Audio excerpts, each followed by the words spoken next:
नमस्कार, मैं हूं नकमा और आप देख रहे हैं सच की पड़ताल। शिक्षा का सवाल संजीदा सवाल है और उतना ही संजीदा है भाषाओं का सवाल भी। यह आम मान्यता है कि शिक्षा अगर अपनी भाषा में, अपनी जुबान में मिले तो फिर बुनियाद मजबूत रहती है। लेकिन भारत एक ऐसा देश है जहां पर बहुत सारी भाषाएं हैं, बहुत सारी जुबानें बोली जाती हैं और कितनी भाषाओं में शिक्षा दी जा सकती है, ये एक अहम सवाल है। तो भारत में क्योंकि 22 मान्यता प्राप्त भाषाएं हैं, इनमें से ज्यादातर भाषाएं करोड़ों लोग बोलते हैं। इसके अलावा सैकड़ों तो ऐसी बोलियां हैं जिनमें से कई भाषाओं को टक्कर देती हैं। 52 करोड़ लोग या उससे ज्यादा लोग हिंदी बोलते हैं। बांग्ला करीब 10 करोड़ लोग बोलते हैं। 8 करोड़ से ज्यादा लोग मराठी और तेलुगु बोलते हैं और करीब 7 करोड़ लोग तमिल बोलते हैं। 5 करोड़ के से ज्यादा लोग उर्दू और गुजराती बोलते हैं और इसके अलावा कई और भाषाएं हैं, कन्नड़, मलयालम, ओडिया, असमिया, डोगरी। महत्वपूर्ण और सांस्कृतिक रूप से ये तमाम जो हैं समृद्ध भाषाएं हैं। अंग्रेजी भी इस देश में एक संपर्क भाषा है, बल्कि एक मजबूत संपर्क भाषा है और इसकी आर्थिक हैसियत है। ये सच है कि इन सारी भाषाओं में शिक्षा दी जाती है। तमाम राज्यों के जो अपने बोर्ड हैं वो अपनी भाषाओं में भी शिक्षा देते हैं, अपने पाठ्यक्रम बनाते हैं। लेकिन इन तमाम भाषाओं के बावजूद भारत अंग्रेजी के असर से और अपने औपनिवेशिक अतीत की छाया से आज़ाद नहीं हो पाया है। इसी छाया का असर है कि अंग्रेजी एक भारतीय भाषा बन चुकी है और बाकी सारी भाषाओं को बेदखल भी कर रही है। पहले अंग्रेजी के गिने चुने स्कूल थे, लेकिन अब हर शहर, हर कस्बे और गांव में अंग्रेजी स्कूल खुले हुए हैं और इन सब के बीच अपनी भाषाओं का और इन भाषाओं में शिक्षा देने के ख्याल का क्या होगा। दरअसल ये सारी बात एक नए सिरे से सीबीएसई के एक सुझाव की वजह से सामने आ रही है। सीबीएसई ने जो अपने एफिलिएटेड स्कूल हैं उनको लिखा है कि वो 12वीं की कक्षा तक, यानी कि पहली कक्षा से लेकर 12वीं तक दूसरी भारतीय भाषाओं को भी शिक्षा का माध्यम बनाएं। ये कोई नया सुझाव नहीं है। भारत में जो त्रिभाषा फॉर्मूला है, यानी कि जो 3 लैंग्वेजेस का फॉर्मूला है, वो पहले से लागू रहा है, जिसके तहत हिंदी, अंग्रेजी और एक क्षेत्रीय भाषा पढ़ाए जाने की बात है। लेकिन अब सीबीएसई ने भारतीय भाषाओं को पढ़ाई के माध्यम में एक विकल्प बनाने की बात कही है और ये याद दिलाया जा रहा है कि जो नई शिक्षा नीति है उसमें मातृभाषाओं में पढ़ाई पर जोर दिया गया है। हालांकि ये भी कहा गया है कि भारतीय भाषाओं में पढ़ाई का विकल्प अनिवार्य नहीं है। फिलहाल सीबीएसई तमाम भारतीय भाषाओं में, यानी कि 22 भाषाओं में नई पाठ्य पुस्तकें तैयार कर रही है और अगले सत्र से ये किताबें छात्रों को मिलने लगेंगी। लेकिन मामला किताबें तैयार करने भर का नहीं है। क्या हमारे पास इतनी भाषाओं में विशेषज्ञ शिक्षक हैं? क्या जो लोग भारतीय भाषाओं में पढ़ेंगे वो ऊंची शिक्षा के लिए तैयार होंगे? तो सच की पड़ताल में आज सवाल है कि सीबीएसई का स्कूलों को सुझाव भारतीय भाषाओं में भी कराएं पढ़ाई। क्या अपनी भाषा में पढ़ाई से बच्चों की बुनियाद ज़्यादा मजबूत होगी? आपके पास विकल्प हैं। इस सवाल का जवाब आपको क्या लगता है, हाँ, नहीं या फिर कह नहीं सकते? आपकी राय, यानी कि जो सच का मीटर होता है, वो हम दिखाएंगे एक ब्रेक के बाद। लेकिन इस समय हमारे साथ में चर्चा के लिए मौजूद हैं बहुत ख़ास मेहमान, जाने माने भाषा शास्त्री और लेखक गणेश देवी। बहुत धन्यवाद आपका, आपके समय के लिए। और ये जो सीबीएसई का सुझाव है वो एक विकल्प के तौर पे है, पर अब मातृभाषा में बच्चों को जब पढ़ाया जाता है तो उसके फायदे पहले तो मैं आपसे जानना चाहूंगी, आपको ये सुझाव कैसा लगा? ये किस तरह से लागू हो पाएगा? इसके फायदे क्या हैं? बहुत जाने माने 2 सिद्धांत है भाषाओं को लेके, कॉग्निटिव साइंस से आते हैं। पहला सिद्धांत है कि अपने घर की भाषा में बहुत कठिन संकल्पनाएं भी आसानी से बच्चे ग्रहण कर सकते हैं जी। यानी कि मातृभाषा में अगर स्कूल की पढ़ाई हो तो ज्यादा आसानी से उनके बुद्धि का विकास होगा। दूसरा ये भी सिद्धांत है कि जो व्यक्ति बचपन में एक से ज्यादा भाषा आत्मसात कर लेती है उसका बुद्धि चातुर्य ज्यादा होता है। यानी कि एक भाषा होना, उस भाषा में पढ़ाई करने का मौका मिलना, ये बड़ा सद्भाग्य है।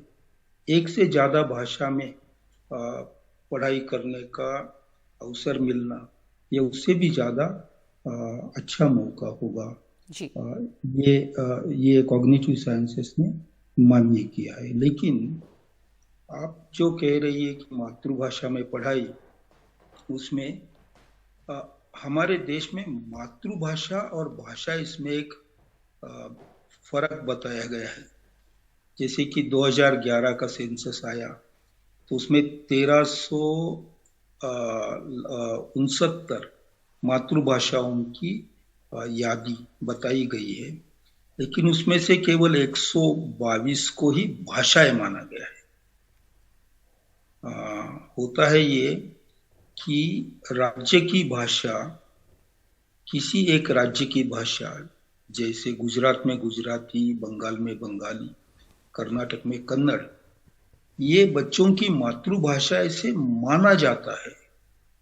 लेकिन असलियत में तो ऐसे होता नहीं, क्योंकि हमारे यहाँ स्थलांतर या माइग्रेशन पिछले 30 साल में बहुत बढ़ गया है। लगभग 36% Indians are migratory at the moment, यानी कि उनके घर की भाषा और राज्य की भाषा अलग अलग होती है। जी जी। और एक बहुत महत्वपूर्ण बात हमारे यहाँ, खास करके हमारे देश में पहचाननी चाहिए, और वो है कि बहुत ही ऐसी दुर्मिल व्यक्ति होती है जो एक से ज्यादा भाषा नहीं बोलती। हमारे देश के नागरिक ज्यादातर बहुभाषिक रहे। इसका मतलब है कि हर एक की माँ शायद एक से ज्यादा भाषा बोल लेती है बड़े आसानी से, और वो घर में भाषाएं बोली जाती है। इसलिए हमारे यहाँ जो सिद्धांत है कि मातृभाषा में शिक्षा हो, ये बहुत अपनी जगह सही है। लेकिन अगर माता की ही भाषाएं हो तो फिर वो भाषाओं में शिक्षा मिलना, ये भी सोचना होगा। लेकिन वो करना कठिन है, और इसलिए एक जी, आपने जो कहा कि यहाँ पे माइग्रेशन भी बहुत हुआ है ना, तो जो वो लोग जो भाषा बोल रहे हैं, जैसे कि अगर कोई उड़ीसा का व्यक्ति है, वो उसकी भाषा अगर उड़िया होती है लेकिन वो रहते कहीं और हैं, तो उस जगह पे उसे उस भाषा में शिक्षा कैसे मिल पाएगी? तो इसको लागू करने में, हालांकि एक विकल्प के तौर पे होगा ये, सीबीएसई ये भी कह रही है कि जो उनके स्कूल्स हैं, एफिलिएटेड स्कूल्स हैं, वहाँ पर ये विकल्प दिया जाएगा। तो जब ये विकल्प दिया जाएगा तो समस्याएं कई आएंगी इसको लागू करने में। आपको लग रहा है, अभी भी जब 3 भाषाओं का फॉर्मूला तो पहले से था कि हिंदी, अंग्रेजी और एक और भाषा पढ़ाई जाती है, तो इससे क्या, इसको बहुत सारे लोग बहुत पसंद कर रहे हैं थियोरी में, पर इसको जब लागू करेंगे तो समस्याएं क्या आएंगी? क्या इतने विशेषज्ञ हैं, शिक्षक इतने मिलेंगे इन भाषाओं में जो भारतीय भाषाओं को पढ़ा पाएंगे? फिर क्या ऊंची शिक्षा में जब जाने लगेंगे वो छात्र, तो उनको वहाँ पे समस्या आएगी, क्योंकि फिर वो उनकी मातृभाषा में ऊंची शिक्षा पाना जो है वो मुश्किल होगा। इसका इतिहास लंबा है और वो जानना जरूरी होगा, लेकिन बहुत संक्षिप्त में, बहुत कम शब्दों में मैं आपके सामने ये विदित रखना चाहता हूँ कि 1858 में जब 3 यूनिवर्सिटीज बनी, मद्रास, कलकत्ता और मुंबई, उस समय वो यूनिवर्सिटी का काम एग्जामिनेशन ही लेना था, और वो एग्जामिनेशन मैट्रिकुलेशन की एग्जामिनेशन मातृभाषा में होती थी। मुंबई यूनिवर्सिटी गुजराती और मराठी में और कन्नड़ में एग्जाम लेती थी। उसी तरह से मद्रास यूनिवर्सिटी तमिल, तेलुगु, मलयालम में एग्जाम्स लेती थी। और तब से हमें आजादी मिली तब तक जो एजुकेशनल इंफ्रास्ट्रक्चर बढ़ा, उसमें स्कूल्स सभी अपने अपने प्रांत की भाषाएं पढ़ा रहे थे। इतना ही नहीं तो हमारी राज्य की रचना, जो राज्यों की रचना हुई, वो भी लिंग्विस्टिक स्टेट्स के रूप में हमने बनाई। इसलिए हमारे भाषाओं की अपनी जगह रही है, और उन भाषाओं का विकास शिक्षा के माध्यम से हुआ है, ये बात बिल्कुल सही है। इसलिए ये कोई नई बात नहीं कि मातृभाषा में स्कूल हो, पढ़ाई हो। ये लगभग पिछले 150 से ज्यादा साल से तो लेकिन 1990 के बाद अंग्रेजी माध्यमों के स्कूल बढ़ने लगे, और उसका प्रमुख कारण ये था कि आईटी में जहाँ जॉब्स मिलते थे वहाँ अंग्रेजी की ज्यादा जरूरत होती थी। उसके पहले केवल मेडिसिन के लिए, डॉक्टर्स के लिए, केवल इंजीनियर्स के लिए अंग्रेजी माध्यम का होना जरूरी था, और बाकी सभी विषय स्कूल लेवल में बच्चे अपनी अपनी भाषाओं में पढ़ रहे थे। अब ये जो नई जरूरत पैदा हुई है उसको पहचानना भी जरूरत है। केवल अगर हम कहें कि अपनी भाषा, प्रदेश की भाषा हम सिखाएंगे नहीं, तो एक तरह से वो सही भी लगता है, लेकिन मैं जी। हमारे दर्शकों को याद दिलाना चाहता हूँ कि हमारे देश की बहुत सारी जानी मानी भाषा तो परदेश से ही आई है। पर्शियन भी बाहर से आई थी और संस्कृत भी बाहर से आई, और संस्कृत से निकली जितनी भाषा है वो बाहर से आई, उसका उगम तो बाहर से हुआ, फिर हमने उनको अपनाया, वो यहाँ पनपने लगी।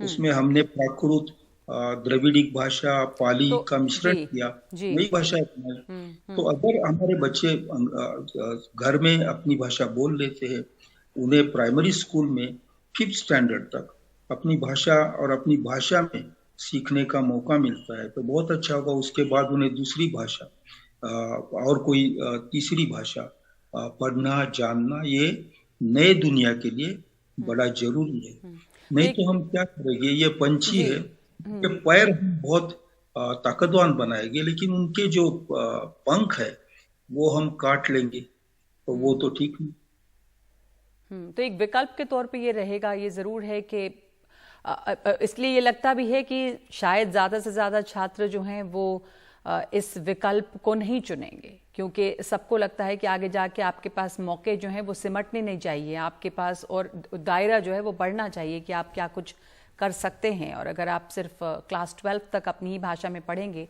तो जैसा आप कह रहे हैं कि प्राइमरी स्कूल के बाद उनको दूसरी भाषाओं की भी जानकारी होनी चाहिए ताकि उनके पास और भी ज़्यादा विकल्प हों। तो ये भी है कि शायद ज़्यादा लोग इस विकल्प को चुने ही नहीं। फिर ये जो सीबीएसई की तरफ से अभी एक सुझाव है, इसका क्या असर आप देखते हैं? अगर किताबें छप भी जाएंगी तो उसके बाद क्या इससे फ़र्क पड़ेगा? क्या बेहतर सीख पाएंगे बच्चे? क्या इससे बदलाव कुछ आएगा? ये सही है कि अंग्रेजी के बारे में गलतफहमी है। गलतफहमी है कि अंग्रेजी पढ़ने से नौकरी मिलती है, व्यवसाय मिलता है, लेकिन ऐसा होता तो अमेरिका और इंग्लैंड में भी बेकार है, वो ना होते। और दूसरी बात है, जो अंग्रेजी पढ़ाई जाती है उसका स्टैंडर्ड भी इतना कम है कि उस पढ़ाई का कोई यूज नहीं। केवल कुछ ही लफ्ज स्मार्टली बोलने का ट्रेनिंग बच्चे लेके सोचने का जो तरीका है वो पढ़े बगैर स्कूल में से निकल रहे हैं। ये बात सही है और उसे अनदेखी करना भी ठीक नहीं है। लेकिन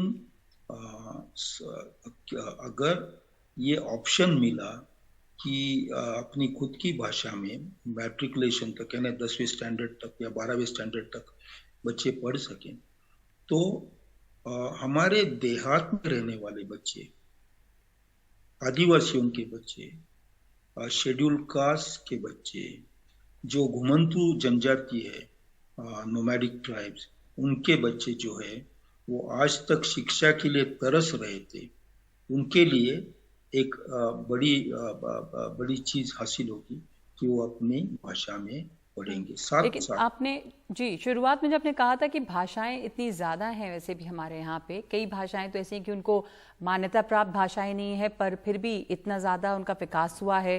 पर भाषाएं जो चुनी गई हैं जो सीबीएसई के द्वारा, वो तो वही 22 मान्यता प्राप्त भाषाएं हैं। तो दूर दराज इलाके में शेड्यूल्ड कास्ट हो, घुमंतू ट्राइब्स हो, उनके लिए वो भाषा कितनी रहेगी? वो उनकी भाषा है क्या?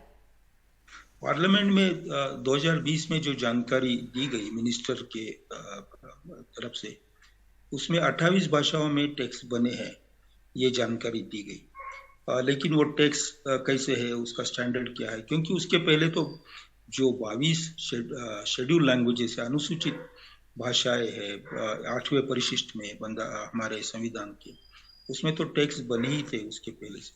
उससे ज्यादा मिजो, गारो और खासी जो 8 शेड्यूल में नहीं है, उनमें भी टेक्स्ट बने हैं, ये जानकारी दी गई। और उड़ीसा में, आपने उड़ीसा की बात की थी, वहाँ शायद परदानी भाषा में टेक्स्ट बने हैं, ऐसी जानकारी दी गई थी।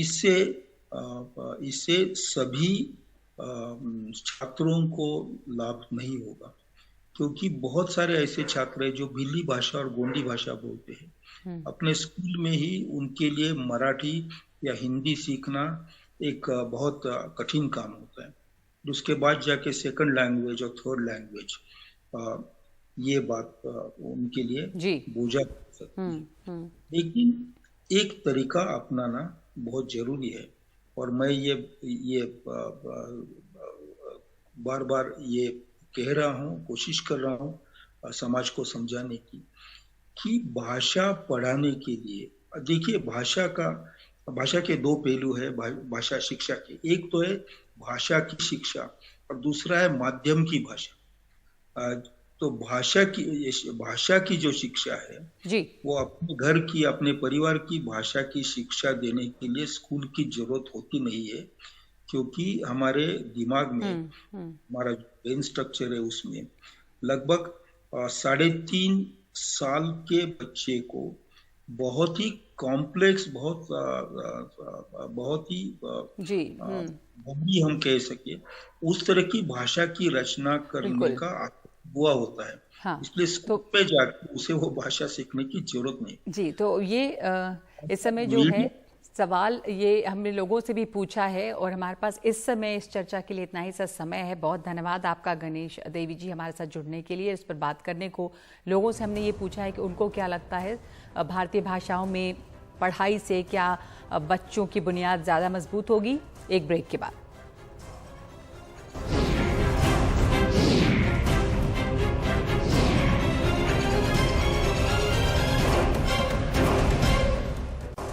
सच की पड़ताल में आज का सवाल, सीबीएसई का स्कूलों को सुझाव, भारतीय भाषाओं में भी कराएं पढ़ाई।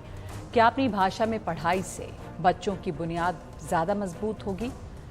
इस सवाल के जवाब में 13,000 लोगों ने अपनी राय भेजी है, जिनमें से 74% लोग ये मानते हैं कि बच्चों की बुनियाद उनकी अपनी ज़ुबान में पढ़ाई होने से और ज़्यादा मजबूत होगी। लेकिन 23% लोगों को ऐसा नहीं लगता, और 3% वो लोग हैं जिनकी इस पर कोई राय नहीं है।